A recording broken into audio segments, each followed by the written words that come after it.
Hello, in this video I will show you how to enter recovery mode on Realme P1.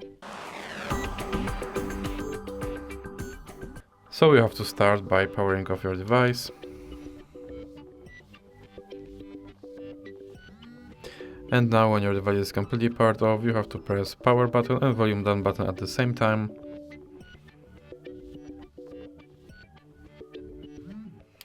And you can let go of power button when you see logo on your screen.